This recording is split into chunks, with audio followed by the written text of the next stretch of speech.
broken road does not understand the ego. It will not maim the Fulani and let the rest of us go. The accident it will cause will take all lives, for when a vehicle from assault, it breaks all bones. So, you can speak Nupe till morning comes. It will not build libraries in our public schools.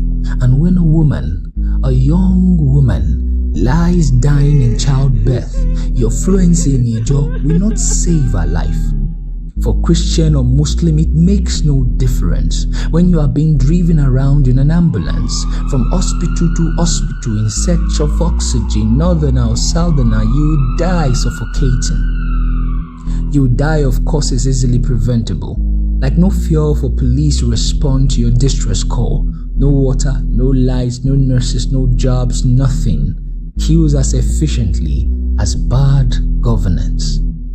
As politicians in office who do not pay salaries, whose response to bad roads is bigger SUVs, who set up committees and publish white papers presiding over affairs that never improve. Politicians in jeeps with minds in London, perpetual latecomers to every meeting, irritated by anyone with a different opinion who see the people as a throne to sit on. Politicians in power who personalize the state, who criminalize criticism and terrorize dissent. Nothing in society kills as efficiently as a politician in high office with low mentality. For you see, Boko Haram will burn down a classroom, but a politician can swallow the entire school system, can fold our power stations and put in his briefcase, can roll up the railways and keep in a house. Politicians can file our seaport away in a drawer, can cripple all our farms with no fertilizer. No matter the passion you bring to your startup, government can kill it with just one pronouncement. Those against any nice have it. And no degree you hold, no grammar you speak, no decision you make to just face your work, no protest you stage can save you from those elected to make and enforce our laws. The way they see things is a wall around you, for you cannot drive faster than the person driving you. No matter your wealth, education or achievement, you are subject to the mentality of those in government. Politicians in office hold the yam and the knife, for to elect is to give the elected power over life. Which child will remain a Marjorie or become someone better? These things are in the hands of the people in power. Politicians in office hold the farm and the seed, for to elect is to give the elected power to decide whether security operatives can murder citizens and walk away free. These things are in the hands of those who run the country. So, if you are tired of it all, then strike at its roots. If you are tired of needing a letter from a senator to get a job, if you are tired of saying you're also frustrated by the public policies, if you are tired of insecurity, then fix the politics. If you are tired of the anger in our streets, if you are tired of the number of children who die before the age 5, if you are tired of the dreams suffocated in our youth, if you are tired of this shame, then fix the politics. For until they are there in public office, men and women with a heart for public service, no tribe, no tongue, just commitment to build a functional nation that fills us all with pride.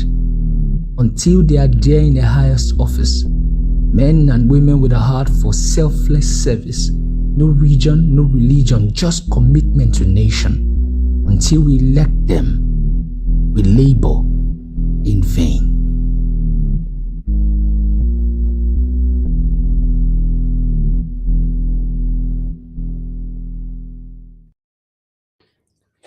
A nation drowning in blood, a people numbed by grief.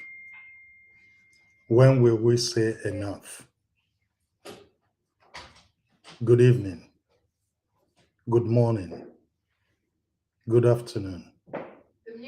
Greetings to you all from any part of the world you're watching me. Tonight I speak not just for the sake of speaking, but as a concerned Nigerian, weighed down by grief The land in Woro, in Nuku, has been soaked with fresh blood. Nearly 200 Nigerians, mothers, fathers, and children were killed in their homes in one night of terror. Gunmen moved from village to village with chilling ease, turning communities into killing fields. Let us be clear. This is not a distant war zone. This is Nigeria. My Nigeria. Your Nigeria. Our Nigeria. And this ranks amongst the deadliest attacks we have seen in recent months. But here is the truth that we must confront. However painful it may be, this is not an exception. This is a pattern that has been running for years. While the world reacts with momentary shock, Nigerians have been conditioned to a steady rhythm of massacre and mourning. Reports now tell us that hundreds are killed every week. Bodies lie uncollected by the roadside after accidents. What should shock the conscience has become the background noise. It's a normal sight every day in Nigeria. Our nightmares are no longer private. They are daily headlines. Banditry in the northwest, insurgents in the northeast, and now the spread of violence into places like Kwara State, Boko Haram, ISWAP, Lakurawa, bandits, different names, same outcome. Nigerian blood split again and again. And this brings us to the leadership. For over a decade and counting, Nigeria has been governed by a recycled political class, tired, detached, and dangerously indifferent. Their response to mass killing is predictable. A press statement, a condemnation, a promise. They debate politics from their fortified homes while villages burn. Security budgets disappear. Soldiers are overstretched and under-equipped. And Nigerians are told to wait. For what? For drones, for helicopters, for help that never comes. So I ask the question. Nigerians are now asking out aloud, where are our leaders? Where are our southern leaders? Where are our northern leaders? Where are our eastern leaders?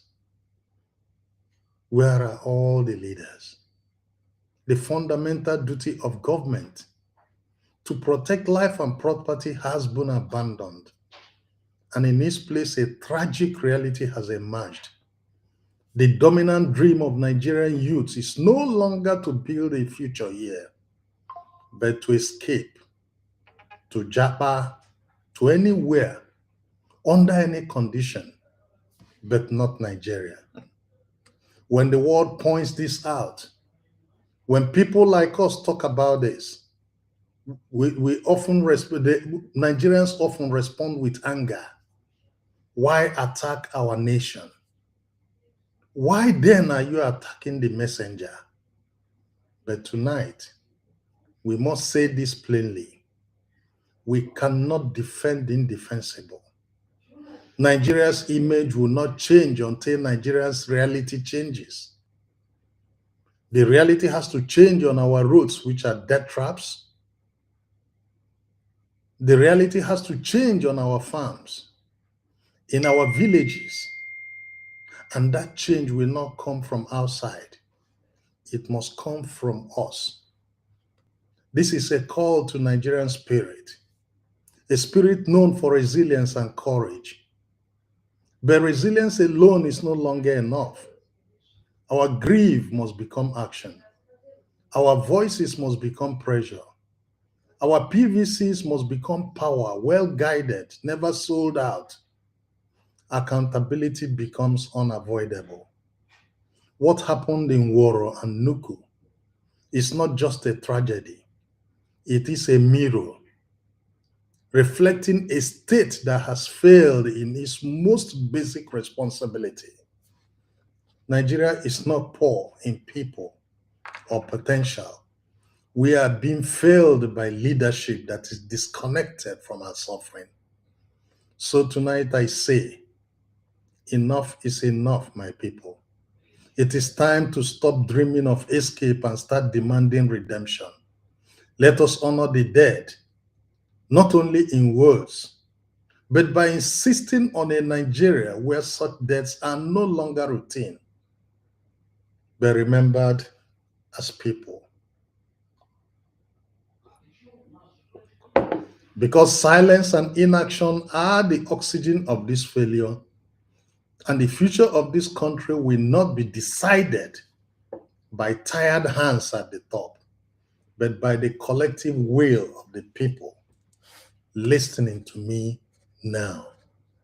You and I have a duty to do something. And on that, I leave you for today.